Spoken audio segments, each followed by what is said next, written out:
দক্ষিণ এশিয়ার ফুটবল মঞ্চে হতে যাচ্ছে এক দারুণ দ্বৈরথ।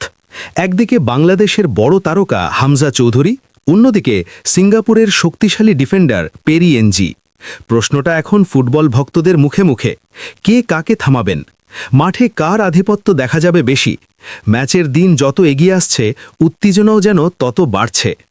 বাংলাদেশ বনাম সিঙ্গাপুরের এই লড়াই শুধুই দুই দলের ম্যাচ নয়, বরং অনেকের চোখে এটি হয়ে উঠেছে দুই ভিন্ন ধরনের তারকা ফুটবলারের ব্যক্তিগত লড়াই।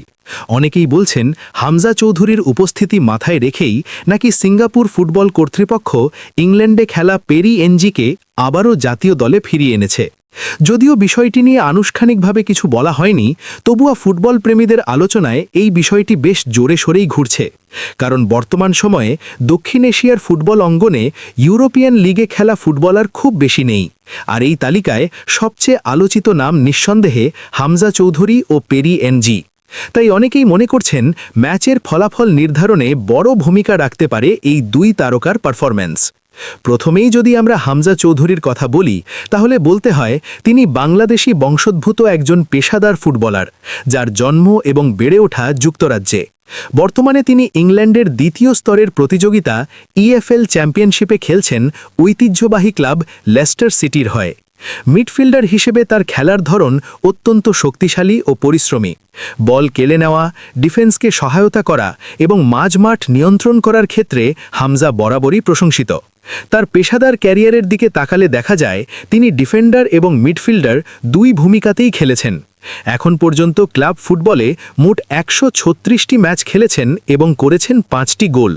পরিসংখ্যান হয়তো খুব বড় নয়, কিন্তু তার আসল শক্তি গোল করা নয়, বরং পুরো মাঝমাঠ নিয়ন্ত্রণ করা এবং দলের ভারসাম্য রক্ষা করা। হামজা চৌধুরীর ক্যারিয়ারের অন্যতম বড় অর্জন আসে যখন তিনি লেস্টার সিটির হয়ে জয় করেন ঐতিহাসিক এফএ কাপ শিরোপা। একই সঙ্গে তিনি জিতেছেন এফএ কমিউনিটি শিল্ড এবং চ্যাম্পিয়নশিপের শিরোপাও। এছাড়াও তিনি একসময় ইংল্যান্ডের অনূর্ধ্ব ২১ জাতীয় দলের হয়েও খেলেছেন, যা তার মান ও সামর্থ্যেরই প্রমাণ। এবার আসা যাক সিঙ্গাপুরের ফুটবলার পেরি এনজির দিকে। ইংল্যান্ডের লিভারপুলে জন্ম নেওয়া এই ফুটবলারও ইউরোপিয়ান ফুটবলে নিজের অবস্থান তৈরি করেছেন ধীরে ধীরে। বর্তমানে তিনি ইংল্যান্ডের চ্যাম্পিয়নশিপ লিগের ক্লাব কার্ডিফ সিটির হয়ে খেলেন। তার মূল পজিশন ফুলব্যাক হলেও প্রয়োজনে তিনি সেন্টার ব্যাক হিসেবেও খেলতে পারেন, অর্থাৎ ডিফেন্স লাইনে তার বহুমুখী দক্ষতা রয়েছে। পেরি এনজির ফুটবল কেরিয়ার শুরু হয় ছোট ক্লাব হাইড ইউনাইটেডে ধারে খেলার মাধ্যমে। এরপর ২০১৫ সালে তার পেশাদার অভিষেক হয় ক্রিউ আলেকজান্ডারের হয়ে। এই ক্লাবেই তিনি দীর্ঘ সময় খেলেছেন এবং নিজেকে ধীরে ধীরে প্রতিষ্ঠিত করেছেন। ক্রিউ আলেকজান্ডারের হয়ে তিনি মোট ১৮২টি ম্যাচ খেলেন, যা তার ধারাবাহিকতা ও স্থায়িত্বের প্রমাণ দেয়। পরবর্তীতে ২০২১ সালের জানুয়ারিতে তিনি যোগ দেন কার্ডিফ সিটিতে এবং এরপর থেকেই নিয়মিতভাবে খেলছেন চ্যাম্পিয়নশিপে। শুধু তাই নয়, ২০২২-২৩ এবং ২০২৩-২৪ মৌসুমে টানা দুইবার ক্লাবের সেরা খেলোয়াড় নির্বাচিত হন তিনি। একজন ডিফেন্ডারের জন্য এটি নিঃসন্দেহে বড় অর্জন। তবে দুই খেলোয়াড়ের কেরিয়ার বিশ্লেষণ করলে দেখা যায় অভিজ্ঞতা এবং বড় শিরোপার দিক থেকে হামজা চৌধুরী কিছুটা এগিয়ে। ইউরোপের শীর্ষ পর্যায়ের ক্লাবে খেলার অভিজ্ঞতা, বড় বড় ম্যাচে মাঠে নামা এবং আন্তর্জাতিক মানের প্রতিপক্ষের বিরুদ্ধে লড়াই করার অভ্যেস, এসব কিছুই তাকে অন্যদের তুলনায় আলাদা করে তোলে। অন্যদিকে পেরি এনজিও কিন্তু মোটেও সহজ প্রতিপক্ষ নন।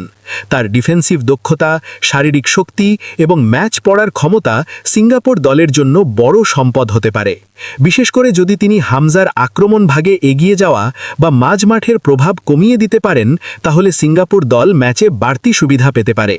তাই ফুটবল বিশ্লেষকদের মতে বাংলাদেশ বনাম সিঙ্গাপুর ম্যাচে মাঝমাঠ ও ডিফেন্সের এই লড়াইটাই হতে পারে ম্যাচের টার্নিং পয়েন্ট। একদিকে হামজা চৌধুরীর শক্তিশালী মিডফিল্ড নিয়ন্ত্রণ, অন্যদিকে পেরি এনজির দৃঢ় ডিফেন্স, এই দ্বৈরথই হয়তো ঠিক করে দেবে ম্যাচের গতিপথ।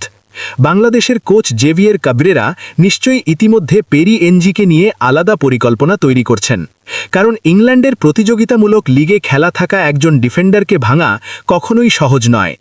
সব মিলিয়ে সামনে আসছে দারুণ এক উত্তেজনাপূর্ণ ম্যাচ।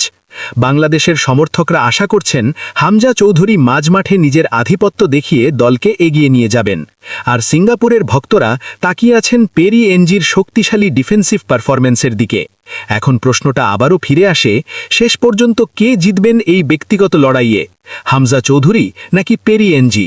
সুপ্রিয় দর্শক, আপনাদের কি মনে হয় এই ম্যাচে কে হবেন আসল ট্রাম্প কার্ড, হামজা চৌধুরী নাকি পেরি এনজি? আপনার মতামত অবশ্যই কমেন্টে জানাতে ভুলবেন না, কারণ আপনাদের মতামতই আমাদের পরবর্তী আলোচনাকে আরও সমৃদ্ধ করে।